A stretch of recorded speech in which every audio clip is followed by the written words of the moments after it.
Everyone is on the phone and they are muted. I can see a large amount. So many folks have called in, which I so appreciate.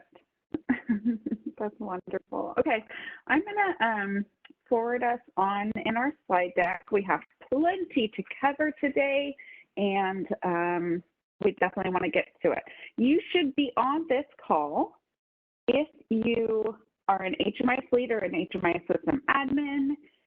If you are somebody in the community who's just invested in the HUD SNAPS data strategy and you understand your role to be some sort of connection to HMIS or the HMIS lead role, you should be on this call. If you are participating as a recipient or subrecipient or person in charge of some HMIS lead responsibilities for ESG, CSV, that should say ESG CV uploading due to CARES Act funding. Again, you are not going to be able to hear us today, unfortunately, through your computer. You do need to dial into the phone number and listen to us via phone. We will be recording this call.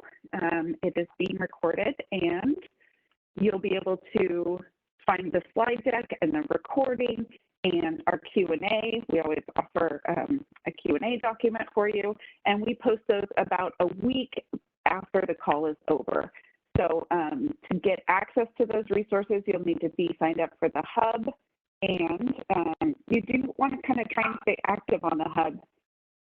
We figured out that it does some sort of purging every once in a while. We're not sure the frequency, so make sure you log into the System Admin Hub every once in a while and get your resources, including all the information that we have provided on past calls. Everything is there on the Hub.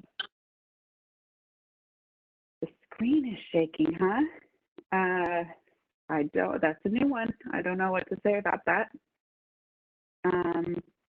So I will maybe it's because I'm squirmy and moving around so much. I'll try and stay stiller. So you are all muted, obviously, except for the panelists who are with me on this call. And when you ask questions, in a couple of ways, you're going to want to give us context if you're on the call and asking Q&A. If you watch this later and want to post a question to the HMIS AAQ, please give us context there for what the question is, what the topic is that you're asking about.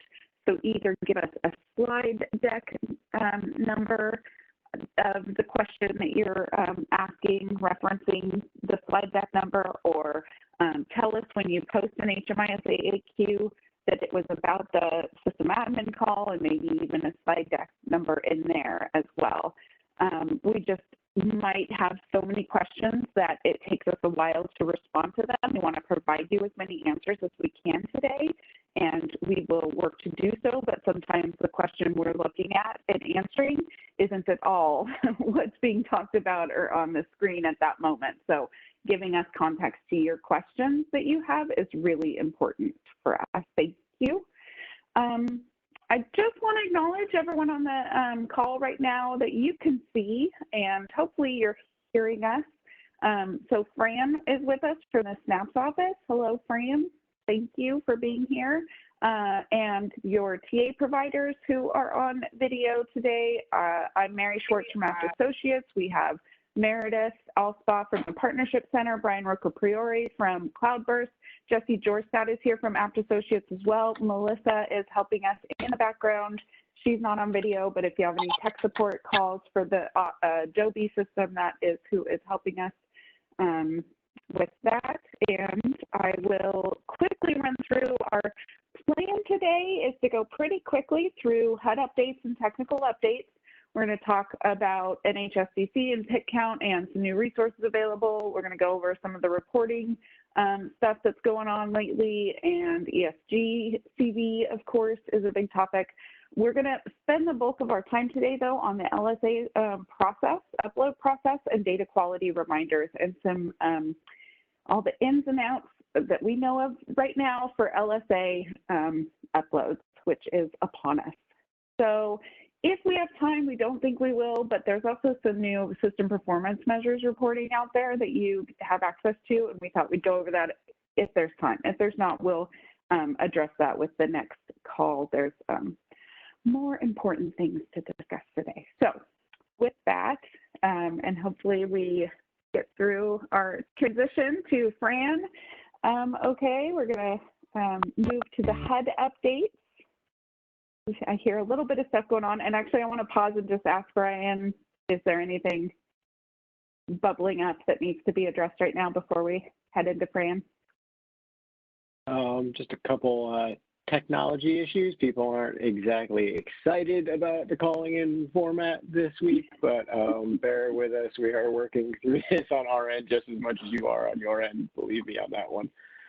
Thanks for bearing with us, but nothing we need to address on the webinar right now. Right. Well, then we'll switch it over to me, and I appreciate everybody's patience. This seems par for the course for October. October is always one of the most difficult months for HMIS leads and vendors and everyone concerned with HMIS. It's a heavy month for us, and I just want to let everyone know that anywhere SNAPs can be flexible and where we can advocate for decisions that ease the burden for HMIS leads and vendors, we try to do that, but I just want to express to everybody the appreciation I have for you all and the work that you do. We're very aware of the efforts that you put out, the innovation that you're doing, the reconfiguring of your systems that are happening around the effort, your COVID efforts, and the safety that you're trying to put in place for participants and for staff. And just want to thank you for all that work. I want to talk a little bit about some things that are going on at HUD, and also want to talk a little bit about the NHSDC conference. So I'm going to start off with that. Not everybody, I'm sure, is attending the NHSDC conference. The registration is closed, but all of the content from the NHSDC conference will go up onto the HUD website. So eventually you'll have access to this information. But I think it's exciting stuff, and if you do have access to this conference and you're registered, these are some things I think that you might be interested in looking at. First, I wanted to talk about the opening plenary that happened. It was with Norm Suchar, and it's been a while since he has been at a HUD conference. A co-moderator has joined the conference. It was nice that it was virtual, so he was able to attend and talk, and he spoke on equity, housing, and non-congregate shelters. And we also had Amy Bickford from the city of St. Louis, and she talked about housing surge efforts that are going on there. And it was a great presentation. So if you can go back and take a look at that, or after the conference, take a look, I think you would find it quite useful. The other thing is that there's some sessions coming up. I posted the ones that are over the next week or two. And the green ones, those are community sessions, and those in blue are HUD sessions. So you can take a look at those. Just some other recaps that for you to be aware of is that we offer an HMIS Foundation Certificate of Completion. So if you attend 4 of the 6 sessions that you see below during the conference, this is a certificate that we offer.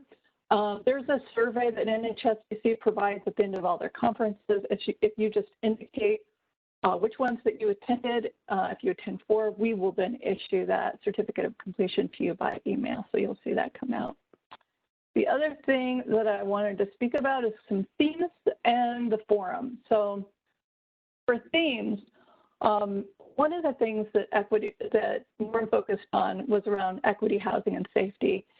And this is really SNAP's focus right now, is we want communities to take a look at racial and ethnicity disparities that are going on in communities, and using HMIS is a really powerful way to do that. And there's some tools out that exist, and if you watch that presentation, it will you will be able to see some of the tools that you can use. And specifically, there's a COC analysis tool, and there's also Stella. So you can look at those things and look at disparities that may be occurring in your system that either are that are being created or that are being sustained in your system that you could address.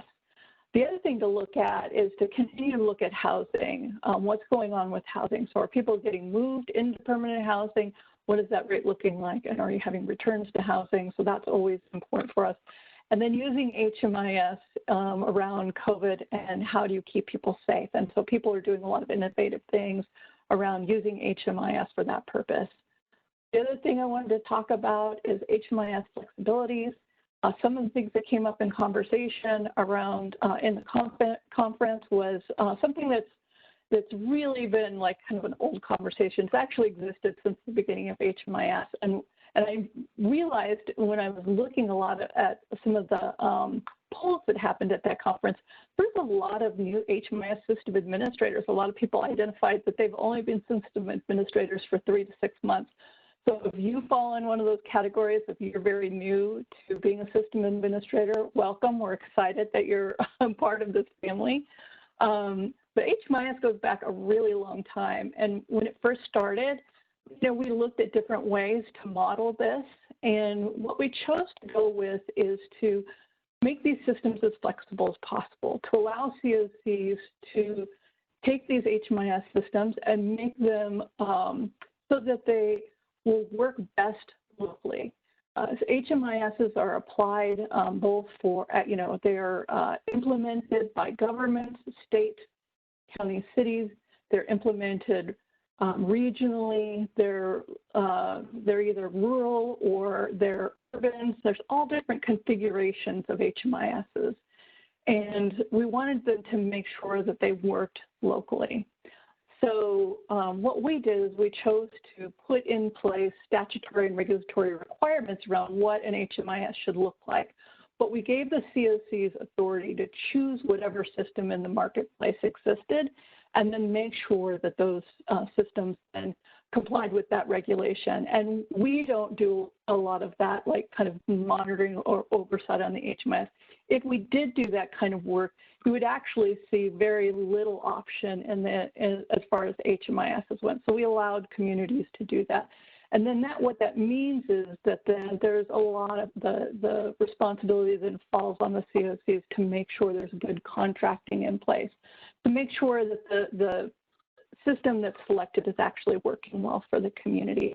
And we hope that we're providing resources to the community that help communities do good contracting and have good relationships with the vendors, because we know that can be very difficult for communities. So the other thing you see up there is authority. So the COCs have the authority to select or designate as an HMIS for their system and change it if they don't like it. And they also can make a decision on what HMIS lead they want. So if the HMIS lead is not working out, there's authority to choose a new HMIS lead. We right now are asking communities to be very careful about making those decisions because of COVID. We would like to see that limited right now because we want your efforts going towards your COVID response. We also have very limited TA available to support communities, and we like to support communities when they make these changes because they're very difficult. And we see a lot of communities struggle, lose data, have loss of knowledge when they change HMIS leads, those types of things. The one thing that you have to do is if you have an HMIS grant, you can't just change the recipient. You have to get the field office approval to do that. So I wanted for a lot of the new folks to hear that. Maybe if you've been around for a while, you might not remember those things. So I just wanted to revisit that. Also, on the conference site, there's a HUD question and answer forum you can go to and place questions. We are also asking for feedback for the FY 2022 HMIS data standards. So you can go and put in things that you want to talk about, or you can go to the AAQ. If you don't have access to it through NHSDC, go to the AAQ. I'm going to go through the last two just very quickly. The PIT count, people are asking about the PIT count. We don't have a decision yet. We're going to send something out on the listserv. We do know that we're going to want a sheltered count, but we're still trying to make a determination on the unsheltered count. It's really important for us to make sure that we keep safety as a priority and that we're also trying to reduce down the level of effort for our communities because we know everybody's stretched really thin right now. But it's not just a SNAPS decision. It involves other areas of HUD and other federal parts of government. So we have to make sure everybody's aligned in agreement before we can issue that listserv, so we'll do that soon. I've placed up some new resources. You'll have access to all these links. One of the things I just want to underscore here before I turn it over to other folks is that you saw this hopefully in the listserv that came out about the LSA. There's going to be some updates that vendors are going to be doing with the LSA. As you'll find out, we've made a lot of changes from last year, and it's because we got a lot of feedback in the process. Last year was the first time we did it, and there needed to be some changes, and so we did that. This is now the first time we're having you guys submit data into HDX, and there will be some adjustments that we need to have with the vendors. So we'll work closely with them to do that. So you will see a little bit of an iterative process in the very beginning. And we appreciate you being able to work with us as we make those adjustments with the vendor. So be aware of that. You'll see some, you'll probably see some communication from your vendors on that. And I'll turn it over to Meredith. Thank you, everyone. Thank you, Fran. Yeah, Meredith's turn for technical updates. I'm just wondering if my phone is still scratchy because you sounded great, Fran, according to everyone. Hopefully mine's better. And it seems like, just to address a couple of technical things, there's a desktop app that you can use that will make the screen not as shaky, it turns out. And again, you need to be called in, and we're sorry. We're going to have computer audio for you at the next monthly call. This is a one-time only thing where computer audio isn't available to you folks, but keep those questions rolling in as needed. And Meredith, technical updates. Perfect timing. So you started falling apart there towards the end. Oh, no. Hi, everyone. I just have a couple of quick updates I want to touch on. I think we talked about this last month. There is a new PATH annual report. The vendors were given this new report with very minimal notice, unfortunately, this year. So SAMHSA gave them a bit of a what they call the grace period. Instead of having it done on October 1st, they were given until December 1st to have this report done. In the meantime, though, PATH grantees can upload either the old version or the new version. So the 3.3 is the old, the 3.4 is the new. But if they're uploading that 3.3 version, they are going to see an error in a couple of the questions because there are new questions in the PATH annual report. SAMHSA is aware of this. The vendors are aware of this. SAMHSA is messaging to their grantees that they're going to need to either wait to do their upload or come back and fix those two questions prior to their submission deadline. But they are aware that it is an issue. They are being flexible and patient with grantees. Not sure if you all are getting questions. I know some of the vendors are getting questions about it, but yes, SAMHSA is aware that there are these errors, and they have instructed their grantees to just wait to correct it until after December 1st when the report is available. Some vendors will have it available as early as November 1st, but it is not due to be complete until December 1st. I also want to touch a little bit about HUD-VASH data. Hopefully you all saw the listserv that came out a couple of weeks ago that HUD sent out on their mailing list called HMIS Participation and Update on HUD-VASH Data Sharing. Many of you probably remember this topic coming up last fall. There was a plan for, I think there was actually a listserv released last fall, maybe even the winter, that VA and HUD were working on a way to share data that is maintained in homes, which is the VA's database, about HUD-VASH clients for HMIS leads, to be able to have that data in the HMIS, to be able to improve coverage, use that data for analysis, planning, et cetera. Unfortunately, there were some delays, much like everything in this world, it seems like gets delayed because of coronavirus, because of COVID-19. So that got pushed out a little bit, but this notice that HUD sent out on October 7th announces that the report is available. It is available through the VA Med Center. It is the client level data for the HUD-VASH participants in that particular VA Med Center. HUD has also been working on a tool with the intention of providing it to HMIS leads to be able to take this data that's coming from the VA med centers and be able to translate it into an HMIS CSV. This tool is going to be available, hopefully, the intention is the first week or so of November. Until the tool is available, the VA can still share this report with COCs.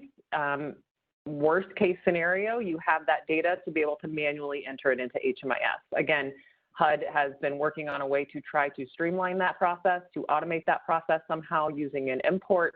But again, worst case scenario, you will be able to manually enter that data.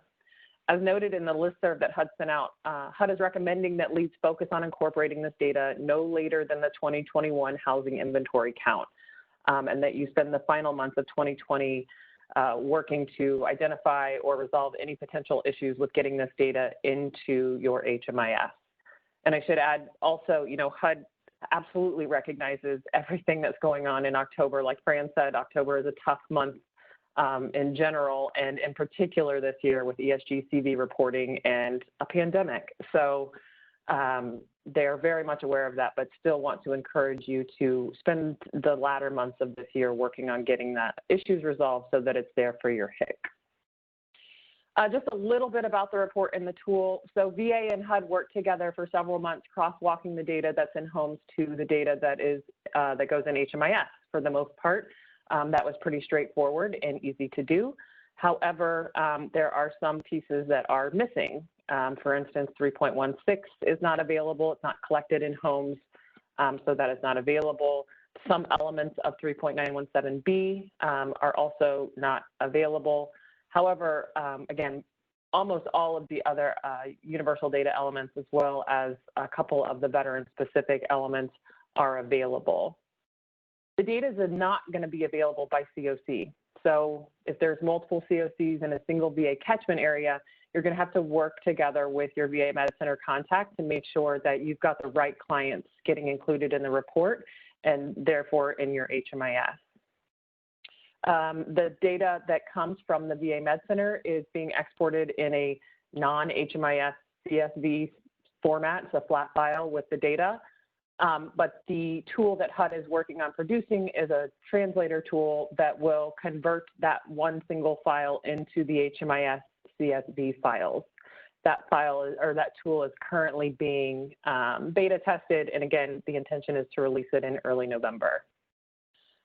You're not required to use this tool. We know, HUD knows, VA knows that there are some communities that have a working relationship with their VA Med Center. There is an existing process in place for getting that data from homes into HMIS.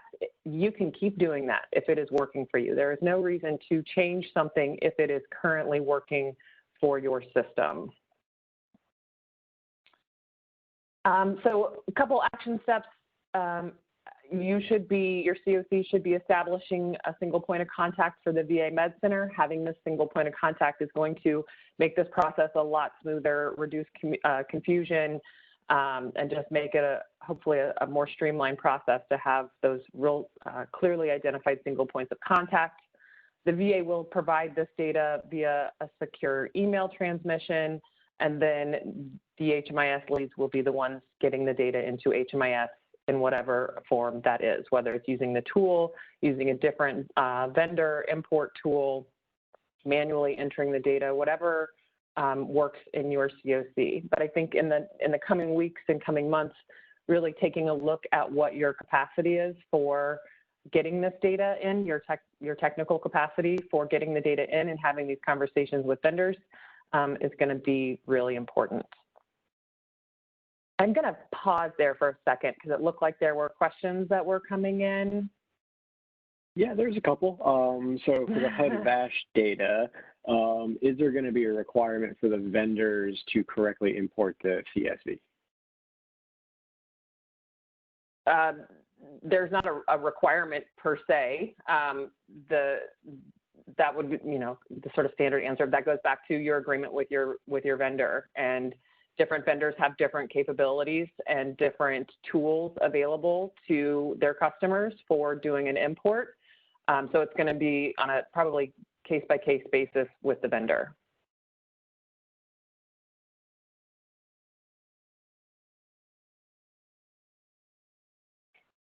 Mary, were there any other ones that you wanted to address? If your headphones are working. Yeah, I think I switched out. Are we a little less shaky, or is it still bad? It's not bad. Halfway there. I'm so sorry.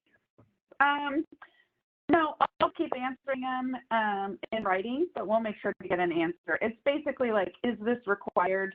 It's not. It's meant to help COCs increase their participation rate. So, but I'll keep addressing the written questions for folks if we want to move on past this topic. Yeah, can I say what you just said again, because it was a little broken up? You know, the intention here is to improve or increase the coverage in HMIS, and HUD and VA both realize over, you know, several years at this point, there has been a struggle between VA and HUD in getting this data into HMIS. So this was a solution that they both agreed upon as a way to get the data from VA to the COCs, just to resolve the issue for good. So the data is available to the COCs so that they can get it into the HMIS so that they can have that data coverage included for their inventory. Okay, so I'll move on. Mary, let me know if there's anything else I need to say. Just real quickly about ESG-CV. As you all hopefully know, ESG-CV reporting is happening now. It is due at the end of the month by the ESG recipient. If you haven't heard from your ESG-CV or your ESG recipient at this point, you might want to go check on them and see if they need anything from you. It's entirely possible that they don't, if there are not agreements in place, that they haven't spent the money to serve clients, that's possible that they don't, but we just want to make sure that you're aware this is happening. We also noticed an issue that's around project setup, so I just wanted to highlight it here. When there are multiple projects being created in HMIS for a single ESG-CV funded project, so a single rapid rehousing project that is being split into 2 projects in the HMIS, and then when you go to create your bundle on that project, it looks like there's 2 projects instead of 1. We've heard that there are some folks experiencing issues with errors in their upload. If that's happening to you, please submit an AAQ to SAGE. If you have any questions about how those bundles are being accepted or rejected, please reach out to the SAGE desk. Also want to flag that similar to ESG, as written in the ESG program manual, there shouldn't be any services-only projects set up in HMIS for ESG-funded projects. Only legal service providers should have those services-only projects.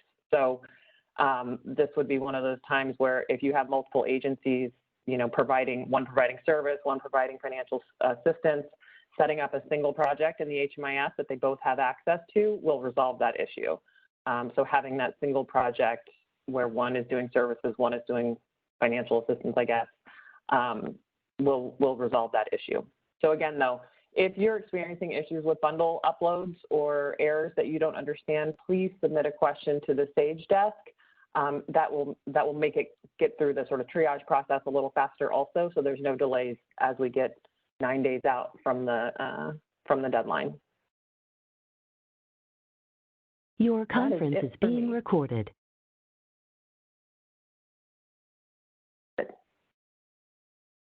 Okay. So the LSA, we're all excited. It's that time of year. We've been waiting for this to come. To pause for a second about what the LSA is, it stands for Longitudinal System Analysis, and it is the data that is being exported from your HMIS, uploaded into HCX 2.0.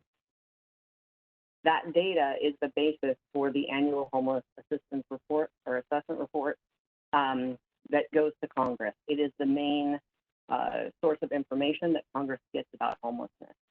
So that's why there's all this effort to get your data and to have it be as accurate as possible. Next slide.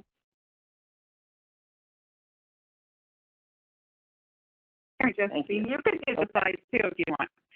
You have the ability I can. You my gosh, the power of the code. Right. Well, thank you. In that case, I shall be self-sufficient and do it myself. Okay.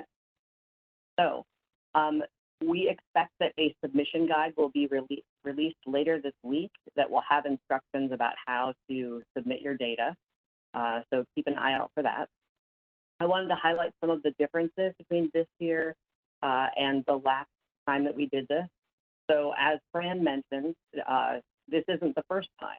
And so therefore we've learned a lot of lessons and we have a better sense of what to expect in the process. Another piece is that last round, people submitted their data, there was a long pause, and then there was a long period of time of data cleaning. That's going to feel like a much more continuous and iterative process this year. We've refined the data quality review process to collapse the number of flags that are related to a single issue. So that way the flag file, which we're not calling the error and warning file, isn't as overwhelming. It's a little easier to navigate. We've also identified issues that may not affect the usability of your data, and we've removed those from the cleaning process, again, to try to reduce the amount of material that you have to navigate through in your error and warning file. That file has been reformatted for navigation. And then the other piece is that rather than that file being transmitted through email, it's actually going to be something that you'll download from HDX. So there'll be more information about that in the submission guide. And then also there are office hours next week, which I'll talk about in a minute. That's going to go through that a little bit more in depth. Okay, is there a trick to advancing the slide? The bottom of the screen on the left is an arrow. Thank you. Excellent. Okay. Hashtag new guy problem. Okay. So another big difference this year is that you'll actually be submitting the data for 2 years. So fiscal year 2019 and fiscal year 2020. Right now we are in the initial upload phase, which goes, so it started on the 19th all the way through October 30th. During that time, you should be working to submit 1 LSA file per reporting period. And the goal of this initial upload period is for communities to acclimate to the updated user interface and ensure that staff have proper permissions. We've been getting a lot of requests from COCs lately to change who their primary contact is. That is a little bit of a process. It's not just like a couple of button clicks. So please make sure, if you haven't already, that the person who needs to be the primary contact has been updated for your community. It's also going to allow communities to receive the support from their vendors or LSA support staff via the Ask the Question function in the event that there are errors that are actually preventing you from uploading. During this time, vendors are going to continue to adjust their code if additional issues are identified during the upload process. There's been a lot of testing that's gone on so far, so hopefully we've taken care of the bulk of stuff. But there's always things that come up when the real data comes in. Okay. Other thing I want to let you know about is that during this initial upload period, there will be error and warning files that are being generated about the data that you've submitted. The purpose of the files during that time frame is so the vendors can continue to review and, if necessary, refine their code. It is not the expectation that during this initial upload period, you are reviewing those error and warning files. Now, you can choose to review them if you'd like, but one of the risks of doing that during this period is that you might be trying to solve for problems that are actually in your vendor's code. So just be aware of that. Communication related to errors and warnings will be done with your data liaison, who is somebody, it's an app employee who's assigned to your region. COCs have not been assigned these liaisons yet. That will happen after the initial period. You should direct any questions that you have throughout the upload period to AAQ. We've increased the number of staff that are reviewing and responding to those issues, and we encourage you to use that tool. Okay, so just an overall timeline. So again, the initial upload period is through the 30th of October. Files will be processed for errors and data warnings following that. Communities will then be assigned their data liaison to review their data and work with them to resolve errors and warnings. This is slated to begin in November. Issues are communicated through that errors and warnings file. You'll receive a notification about the file from your data liaison. Data uploads are expected to continue through November as part of that data cleaning process, and communities will work with their liaisons through the end of the year. This is not going to go on forever. It will go on through the end of the year. Okay, just to review a few key points, the initial upload period ends on October 30th. What do you need to do during this time? You need to upload one file for each reporting period, fiscal year 19, fiscal year 20. Do you need to review your errors and warning files during this initial upload period? No, you do not. You can do so if you would like. When do you need to review that file? After October 30th, after you've been assigned a data liaison and those communications have started. How long are we going to work on data cleanup? Through the end of the year. Okay. Sometimes I just tell myself, like, eventually February is going to be here. And that's how I think about the LSA. Someday it's going to be February, and this will be a memory. Okay, a heads up about Stella. So the ability to stellarize your data set has been disabled temporarily to ensure that the uploading of data does not result in performance issues during the initial upload phase. Stellavizing will be re-enabled in early November. I heard from another TA provider earlier today that there are some communities in California who have kind of an urgent need to stellarize their data. We are looking into that to see if we can find a solution around that, and your TA provider will be in touch once we have an answer on that. Okay, so let's talk a bit about data quality. This information was first presented in February 2020. These are logical data quality reminders that you can use as part of your overall strategy for data quality. Correcting these issues now will reduce or eliminate errors during your uploads. And these checks are applicable to any system-wide reporting, so we encourage you to review them all. Okay. The HMIS lead has a role to identify duplicate records, and your application must have the functionality to deduplicate those records. Only data associated with valid enrollment in continuum projects are included in the system-wide reporting. So at a minimum, it has to have an entry date, a personal ID, project ID, household ID, a valid relationship to household, and enrollment COC associated with the head of household enrollment ID. Data that are not associated with a valid enrollment, for example, if there were bed nights without a valid enrollment, are just excluded from the report.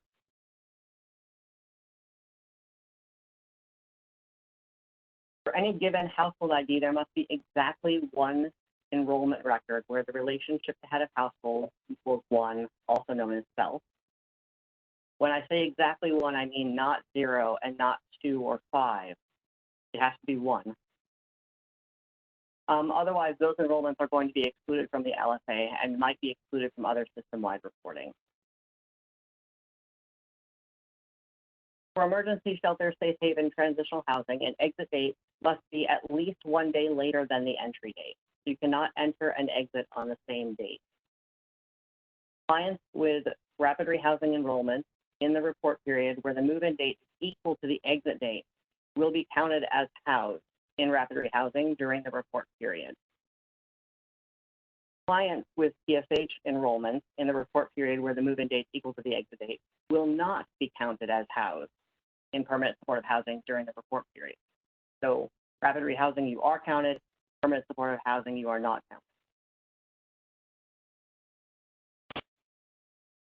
For night-by-night emergency shelter, an exit date must be 1 day after the last reported bed night. Otherwise, reporting may need to use an effective exit date, which would be your last bed night plus 1. And then the destination will be reported as unknown. So if you look at this chart here, you can see that they enrolled and had a bed night on the 1st of January, another bed night on the 2nd, the 4th, the 5th, the 6th, and they also had a bed night on the 10th. However, the program exited them on the 10th. So even if a destination was recorded here, the LSA logic will overwrite this, move the exit date over to the 11th, and will set the destination to unknown. So you might want to run a query where that final bed night equals the exit date, and go through and make sure that those are adjusted correctly.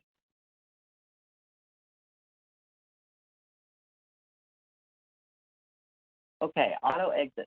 So night-by-night emergency shelter clients are to be auto exited after an extended period of time without a bed night.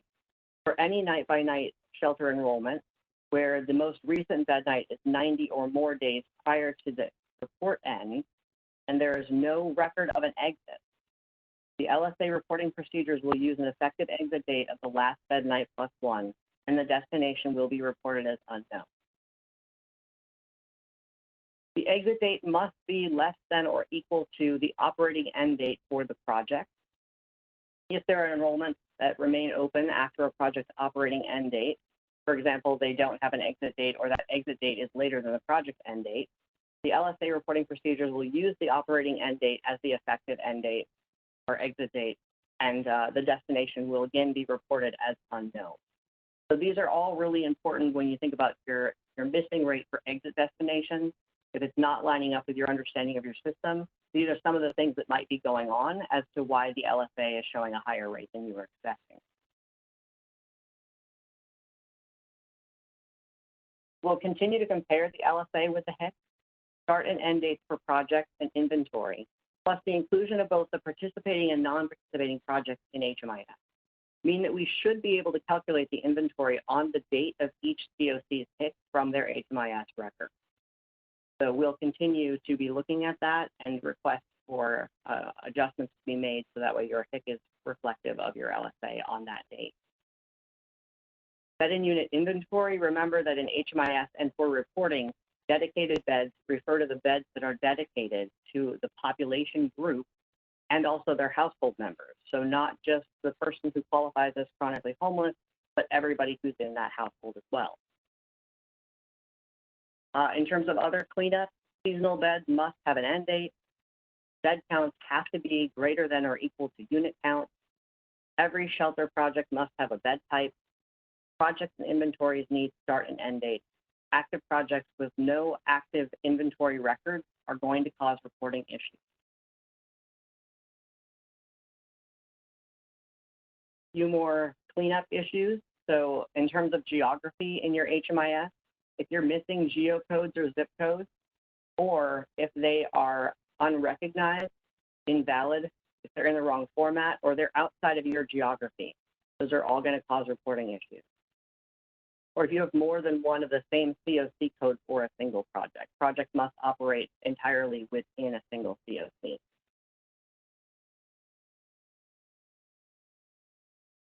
Project participation and project descriptor data elements. A project with clients served during the reporting period, but the PDDEs say that it doesn't participate in HMIS. So if you have a project that is labeled as non-participating in HMIS, but you have client records during that time frame, that's going to cause an issue. Missing client assigned project data in HMIS, so make sure that all the PDDES, yeah, that's a terrible acronym. We should really work on that, guys. Okay. Make sure that those descriptor elements are complete. And for all projects in your HIC, regardless of if they participate in HMIS by collecting the client level data, projects missing those data elements will cause reporting issues for both projects and for the clients in those projects. So that can be the kind of situation where you end up having a lot of flags because it's one single issue that's going on, but it's causing kind of this cascading effect. In terms of funding sources, projects with dedicated funding sources, such as VA or RI, but they have 0 such dedicated beds, so no beds that are dedicated to veterans or youth. That's going to cause a problem. If you have an incompatible funding source in a single project, so for example, if you had ESG attached to a permanent supportive housing project, if that is invalid, ESG doesn't fund permanent supportive housing, that's going to cause a flag. Okay, so I know that we're all anxious to learn more about exactly how this process is going to happen and exactly how we get everything uploaded and whatnot. A lot of those answers are going to happen during the office hours on October 28th. So it happens from 2:30 to 4 o'clock Eastern time. One of the main things that they're going to go over during those office hours is a review of the error and warning file, including the new structure of that file, tips for navigating the file, and then also expectations around recording notes for warnings and things of that nature. So you can click on the link below here to make sure that you have the office hours information.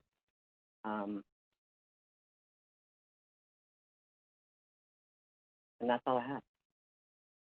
Back to Mary.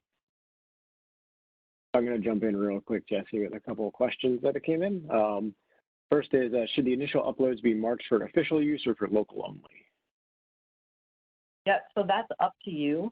It doesn't sort of matter on our end initially. So if you just want to upload a file to see what kind of errors you're going to get, and you're just kind of working through that process, it's totally fine to put it as local use only if you want.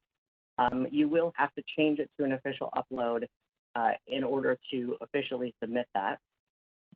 The other thing to know, though, is that if you have already submitted an official upload, you have to go in and change that to a local use only or delete it in order to upload a new official upload. You can only have one official upload per recording period at a time. And what happens if their files continue to get rejected and they cannot provide an official upload by the deadline? Then we will continue to work with you, and you will continue to work with your vendor, and everybody will try their best to get to a resolution. So there's quite a lot of support that's available. There's a pretty high level of staffing attached to this project. There's a couple people who are experiencing an error with the federal funding source for ESG-CV. Is that a known issue? Yeah, so I did see that pop up in my inbox just before this meeting, and I will be investigating that and be responding back through AAQ as soon as we have that resolved. All right, a couple more. We're getting a federal funding source warning for all projects that are not federally funded and therefore do not have a federal funding source selected. Is HUD requiring the admin data on projects that they do not fund? There are some details around this in the data standards. I would need to review them specifically, but I feel really confident that we can resolve that issue. You may want to go ahead and submit an AAQ, and I can loop back with you on that end. There was a question about confirming the date for the office hours, so I just moved the slide back, October 28th from 2:30 to 4:30 Eastern. There is not a link for it yet. It will go out once that is available.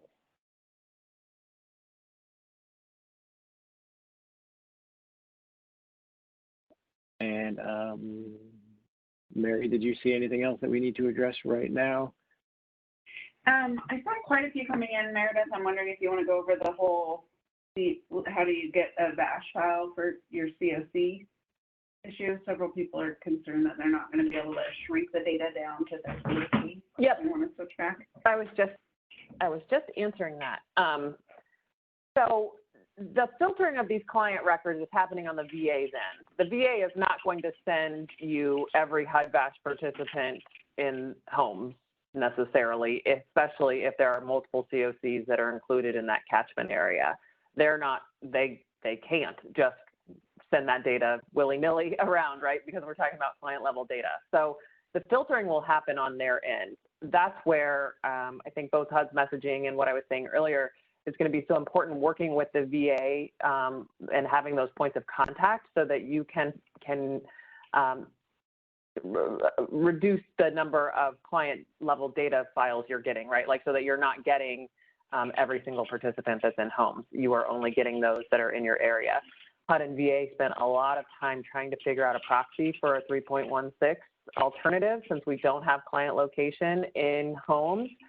They talked about zip codes, but there's not a great one-to-one, translation between a zip code and a COC. They looked at addresses. There was numbers of conversations that happened, and everyone recognizes that this is going to be potentially a challenge. But, they recognize that they'll have to work with the HMIS leads or whoever the point of contact is from the COC side to filter down on their end to get the right clients to you so that you don't have clients that aren't applicable to your COC.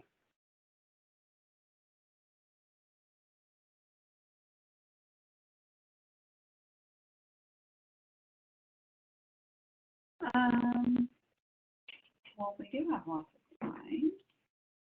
I'll jump in real quick. Mary, since you're breaking up, I'm going to just talk over you for right now. The question was on slide 33. They think it was indicated that project and inventory records need start and end dates. If a project or inventory is still active, does it truly need an end date? Sorry, let me back up the slide. Over on my deck here.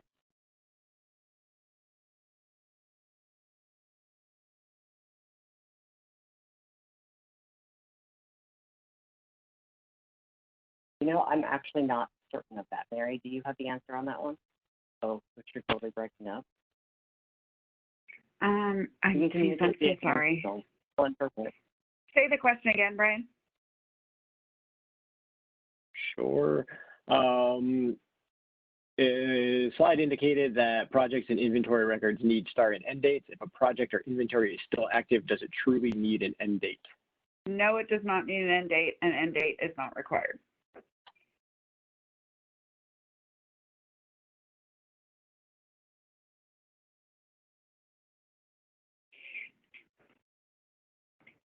Is my phone better? Much better. I think I have to another question. Literally holding it up, trying Hold it up over here. Search for. Did Jesse say that projects can only have a single COC code and cannot serve multiple COCs in a multiple COC HMIS implementation? No. It can't have a single COC listed multiple times, right? So you can't have the same COC number listed twice or three times, which we see, surprisingly, in a single project record. But of course you can, and that's the point of 2.03, is to have your projects tied to multiple COCs if they exist, if they're funded to operate in multiple COCs. It's just you can't have a duplicate of the same COC. That's what that warning means. All right. Can CARES homelessness prevention programs have the same entry and exit date? And I think CARES homeless prevention program, same entry exit date. I don't know if we're shrinking that error message by project type or not. Probably not, but I don't know for sure. We'll have to get back to folks on that. When we post, often when we post the Q&A for this call, which will be early next week, we, have time to figure out some of those nuanced answers that we don't know off the top of our head. If you don't see it in there when we post the Q&A, do an AQ. Sorry. Go, Brian. Yep. No, I was just going to say that there's a bunch of people asking for a link to the office hours to be pasted in the chat or the Q&A, but the link to the office hours doesn't exist yet because that hasn't been created, so that'll be going out through the listserv when that happens. There was a link on the other one, but it went to a different office hour, so it's not that we're not giving it to you, it's just that it does not exist yet.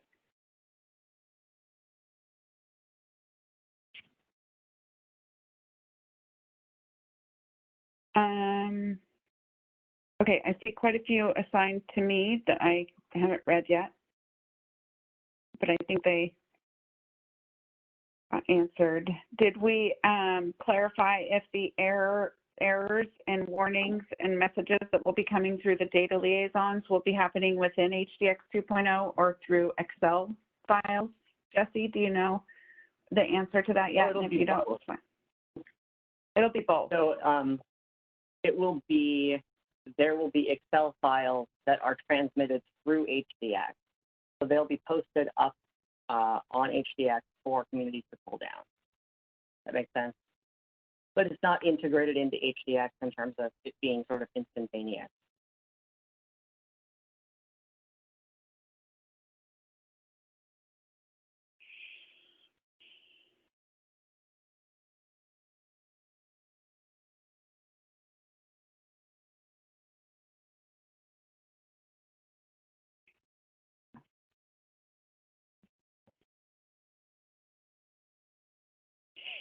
Someone's asking that how-to guide for the LSA was mentioned, that it might be out later this week. Is that a thing, and can they expect that guide soon? Yeah, so it's called the LSA Submission Guide, and it is on track to be released later this week. So it is a thing.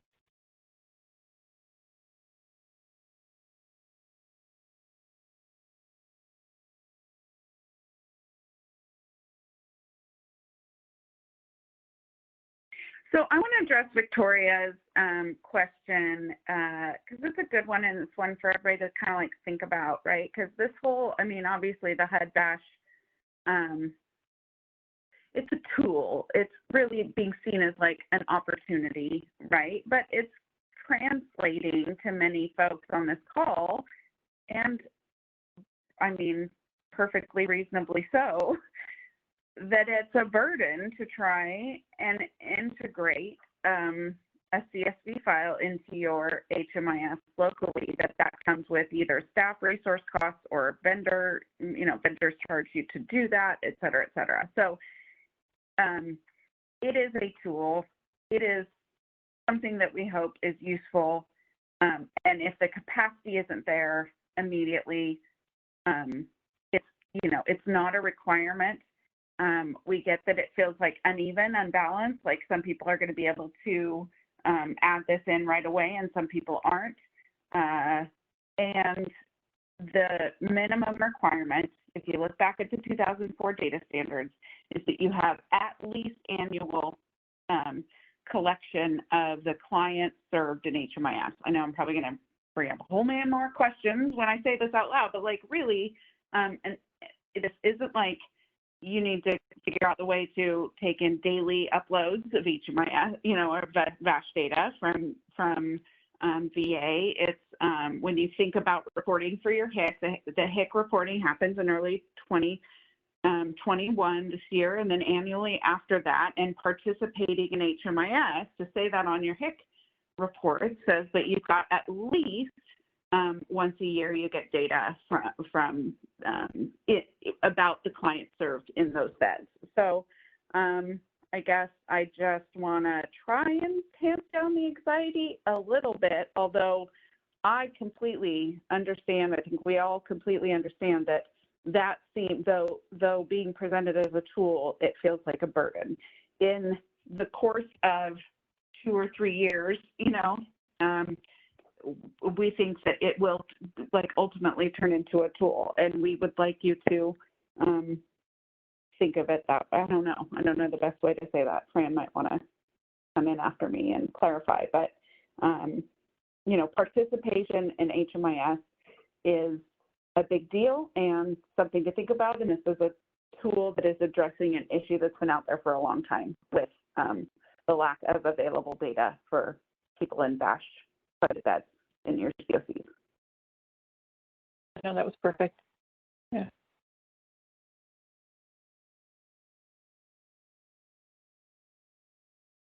If we could have this call daily, so you guys could get just immediately the information that's coming out. I mean, back to October is a really busy one, and there's a lot of feedback in these questions about how onerous a lot of this has become for HMIS leads in particular, right? If you add in ESGCD bundling and now have VASH data integration and now this and now that, it feels really big. And so there's no intent to surprise anybody with anything. We have these monthly calls. It's more frequent than it was as of a couple of years ago, right? We can't do it daily. We've got to be on kind of a monthly schedule and gather up all the information we have at a time to give to you when the calls come up. And October's busy. We're all feeling it.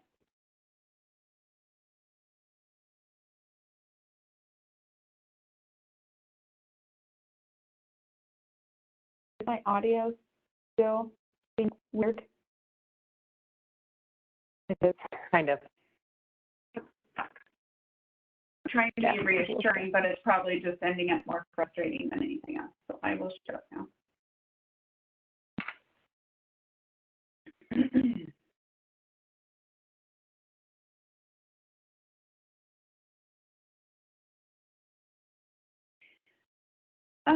Maybe while you guys, and I wish I knew I could talk, I wanted to maybe end on a good note, and since we have a little bit of time, go look at the system performance measures data that's available, but we sure don't have to. We could just stay here if you guys want to escalate more verbal LSA and BASH questions. I'm looking for a feel from the group. No questions left.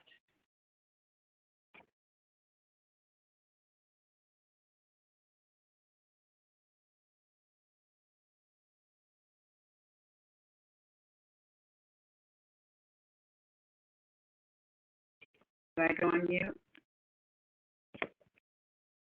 No, I'm sorry, what was your question? Should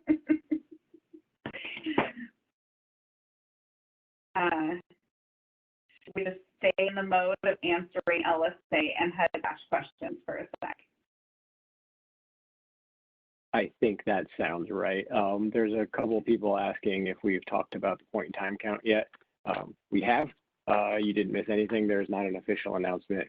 We're still making a decision on the unsheltered point in time count, and you can keep an eye to the listservs for that. Still more people asking for a link to the office hours for the 28th. That it will also be coming in a listserv notice. So you just keep an eye out for those things. Couple more questions came in with some BASH stuff in the Q&A. Some more comments on the LSA, seasonal emergency shelter beds that require end dates. Is the end date indicated using the project end date or the project on the project setup page?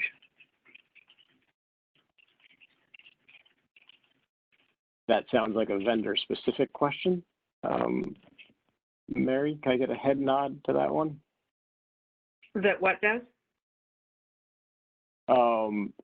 The end date indicated on a project setup page, is that the same as a project end date? Yeah, the data dictionary says it can be left blank. It can be null. So if you're being forced, and I have seen this on a few end products, if you're being forced to enter a project end date when you set up a project, you shouldn't be forced to enter an end date, right? You should be able to leave an end date. No. Meredith, am I saying that correctly? You should be able to leave an end date null. End date null, not project ended. setup. If it's not ended, it should be empty. If you're being forced to enter a date, that is a ticket for your vendor.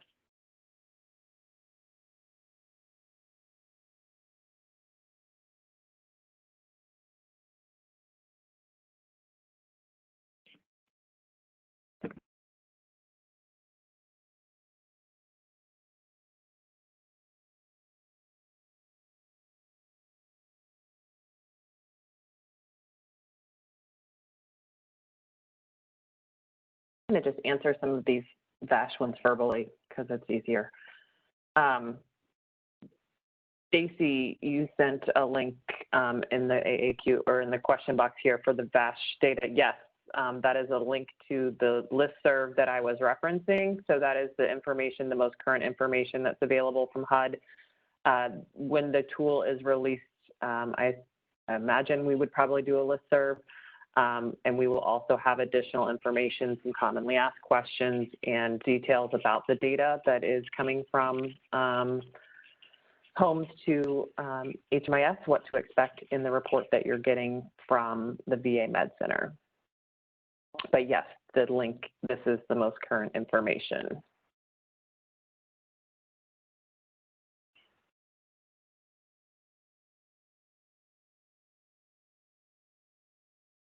And my question box just moved because I thought I had another one. There was a question from Chuck. If the VASH import data is not updated continuously, won't this impact SPM reporting? So I think that's when thinking about, this is going to be a negotiation with you and your VA Med Center and the frequency with which it's reasonable and tenable for you to have this information updated in your system. So like Mary mentioned, annually so that it is up to date with the HIC. Maybe there is another point in time where you refresh the data, get an update from the VA Med Center, medical center before you submit SPMs. It's going to be something that you have to work out locally with your partners.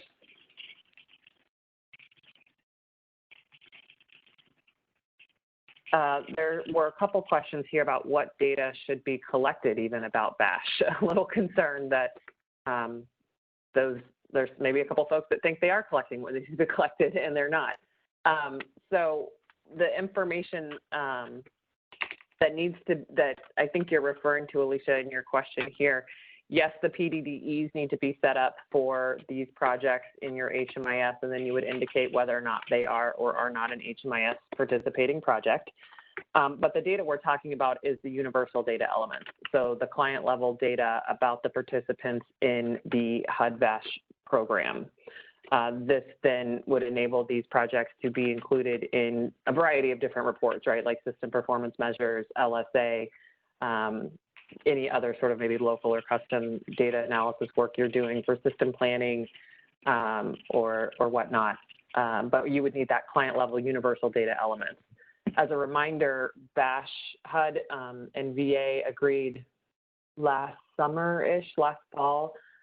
They really stripped down the data collection requirements for BASH and limited it pretty much just to the universal data elements, and then the two, there are two VA, I believe, two VA data elements that are also collected on the HUD-VASH program. So they don't collect any of the program-specific data elements or the common data elements like income and things like that. So it's a very minimal universal data elements for the most part.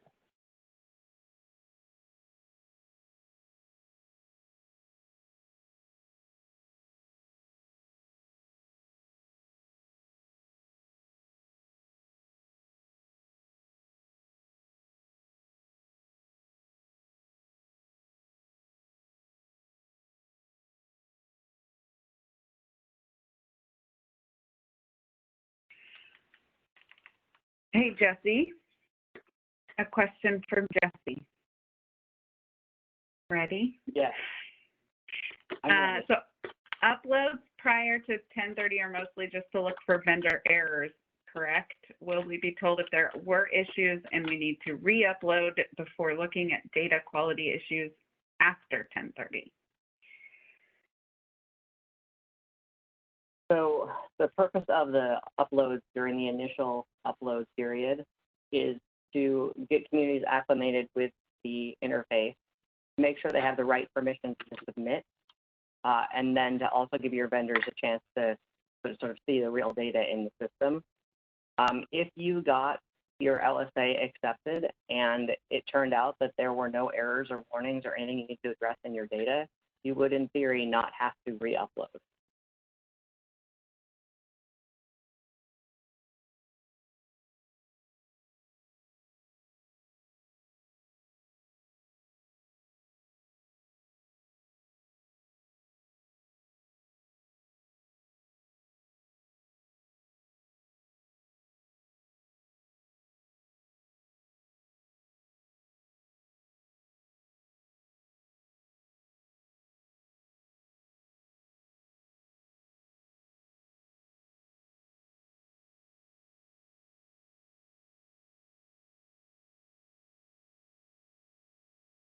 Jessica, Amy, I wanted see to a know question. if vendors have access to HCX2 to see your uploads.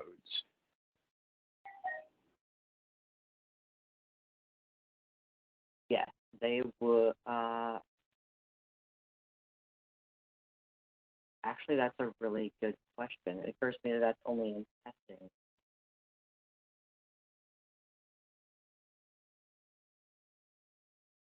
Yeah, I'm going to need to clarify exactly how that communication is going to need to happen. But yeah, I'm going to need to clarify. I apologize. We'll make sure to include that in the Q&A document that we send back around. Amy, I want to address your question about the doesn't seem to be updated in the manual, the changes I was describing about VASH. Those were added to or removed, I guess, from the manual in December of 2019. both in the VASH HMIS program manual and the data standards program manual, or just data standards manual. So you might want to double check that you've got the most current versions of those documents to see the right information.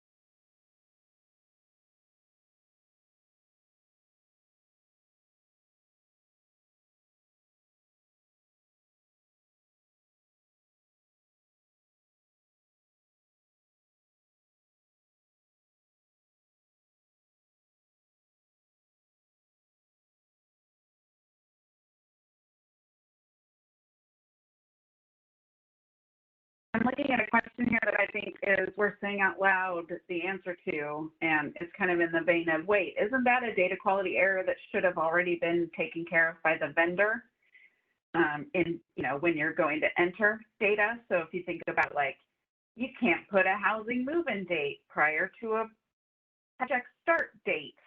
That's one of the rules of the data standards, but in theory, you wouldn't even be allowed to do that because the software would keep you from that. The software would give you an error at entry. But that isn't always the case. And there are software products out there that might allow a user to enter bad data and not shoot back a warning. So that's partly why we're bringing up warnings that are going to exist or errors that are going to exist in your data set. Even when it seems like totally irrational, that is a error you should even, or a piece of data that should even be in your data set at all, it's just not always the case for every community. And maybe I was on my fuzzy phone, maybe warrants that being said by somebody else again, if that was unclear.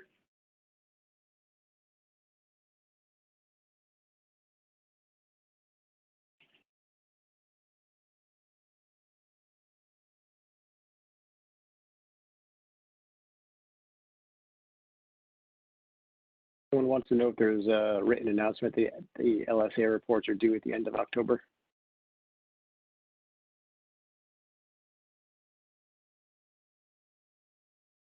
So that went out on the listserv on the 9th.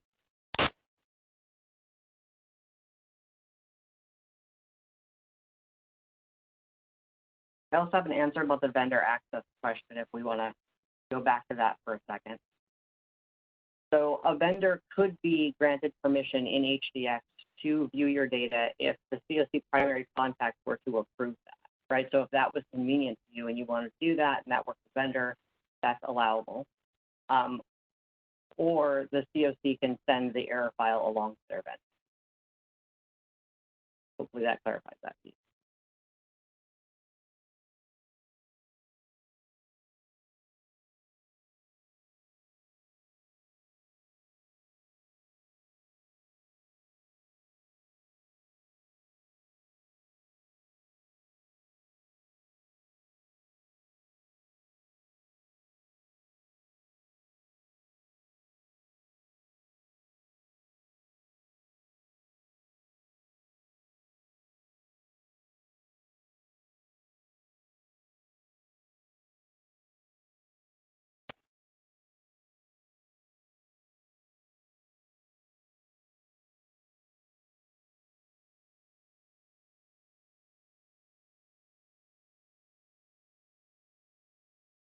So Jesse, if there are errors, will you be informing the vendors, or does that fall on the system administrator to inform the vendors?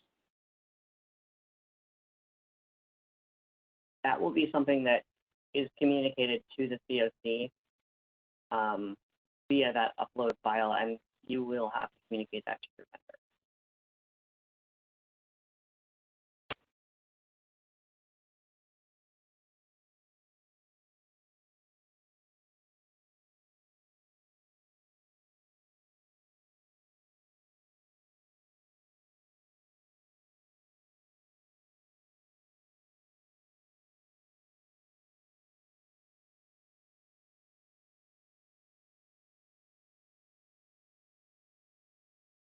Fran, can you clarify, or maybe Jesse, the listserv says that an upload attempt is due by the 30th of October.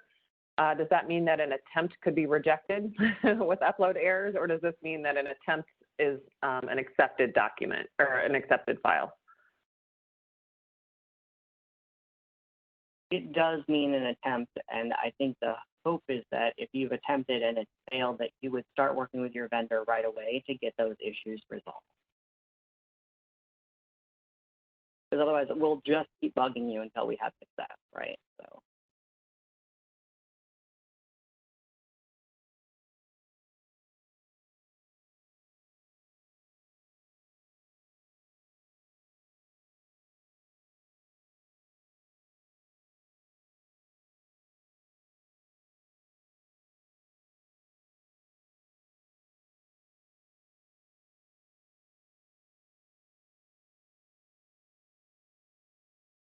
Justin, I see your comment here. Is there a way to support a connection between HMIS leads, vendors, and HUD, as all three need to be on the same page regarding any upload errors during this process? Allowing vendors access would essentially solve this problem. Just to be clear, that is something that is happening. So there's still support ongoing for HMIS vendors. They have a dedicated office hours call that they're working through every week. They are invited to the office hours. They have direct connection with the programming team that is managing HDX 2.0 and the apps team. So those conversations certainly are happening, and it is when there are issues identified, they are being brought to the vendor's attention in a group fashion through GitHub, through email communications, through a variety of other things. So we don't want it to seem that this is all now like being dumped onto the sysadmins, like you figure it out with your vendor. That ongoing support is still happening. They are aware of these issues, but they certainly would want to see probably your specific error files so that they know if there's some issue going on in your implementation that maybe they're not aware of or that is different than anything else they've heard of. So I think that's why we're saying it's still important for you to be sending that file to them, but they're still getting support.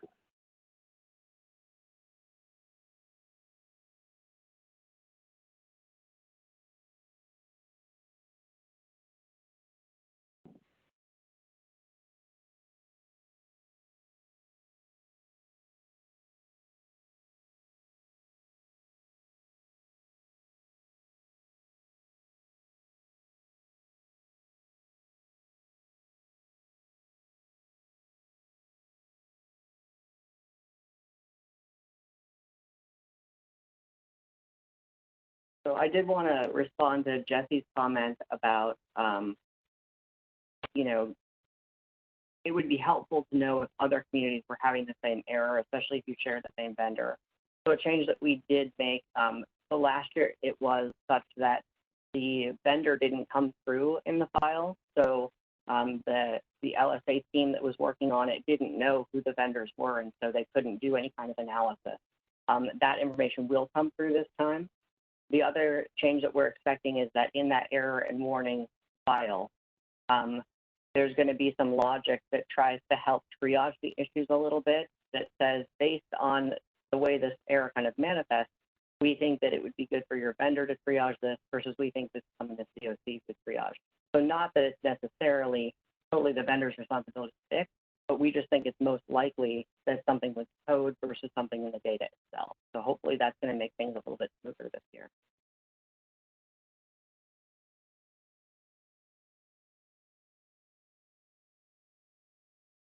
Another question on the funding source with the projects who don't have any federal funding. If they use local or other funding source, do they still need to have a grant start date and end date? Yeah.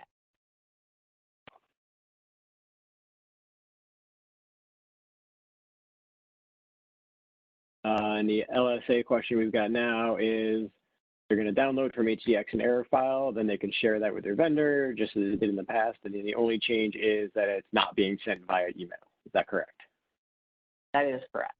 One of the communication struggles from last year is that sometimes, you know, a community would upload a file, we would generate a flag file, send it to the community, and the community had already uploaded another file, and now they were looking at a flag file that didn't match their latest data set. So the hope is that it will kind of clean up that triangular communication, so that way it's clear what the most recent flag file is and what data set that's attached to.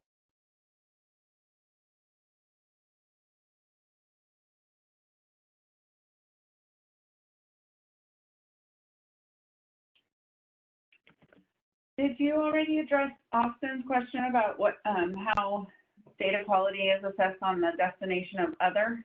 I know for every other report, it is considered unknown. Other is kind of the same as saying don't know, refuse. Am I coming through? Okay. And yep, that's accurate. Yep.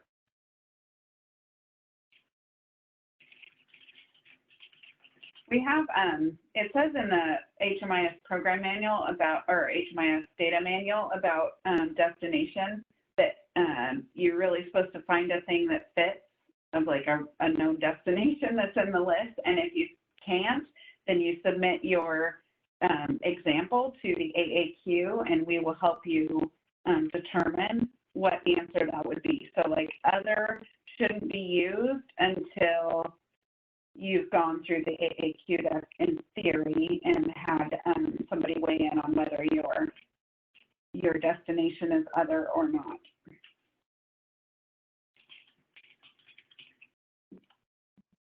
Man, you guys have so many good questions. You're so smart. Such smart people. Thank you for being so smart and thoughtful. And we still have just a ton here that you've written in that we haven't had time to get to. And I think what I'd like to ask, I mean, I can stay on the line for a little bit after the call-ins and keep trying to plow through questions. And I'm not sure how long that can last, given the technology. I will say too, like if you put something in the AAQ or in the Q&A here on this call and you didn't get an answer from us, submit an HMIS AAQ, please. We really want to be able to walk through each of these issues thoroughly and provide good responses. We're also going to gather all of the questions that we got. Even if we weren't able to provide an answer to them on this call, we will download them and look at them and add answers to the Q&A if we can, where we can, when we post the Q&A next week. Does that sound like a plan, Fran? Is that okay? I'm on mute, but yes. Yeah, okay. Perfect. So I'm feeling so bad. I see a lot of questions left out there unanswered, but I don't think we have time to get to all of them today. I want to be respectful of everybody's time. Even as much as we've been silently sitting here typing and answering questions, we couldn't get to them all. We appreciate your time. And office hours next week, right, for LSA. We'll get a link out through all the listservs so you won't miss it.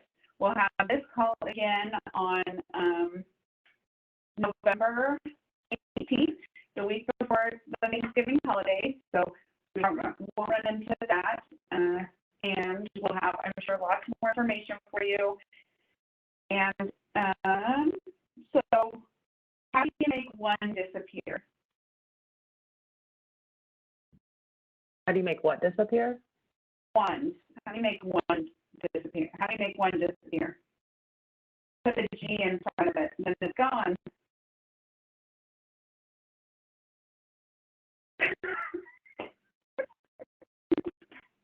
I like that one. Okay. That's straight from the 9-year-old textbook that I get to be part of every day. So, hey, have a great rest of your Wednesday. We'll get you tons of feedback and answer more stuff as we can. And thanks for participating. Thanks, all my mentors. Thanks, everyone. Yeah. Thank you.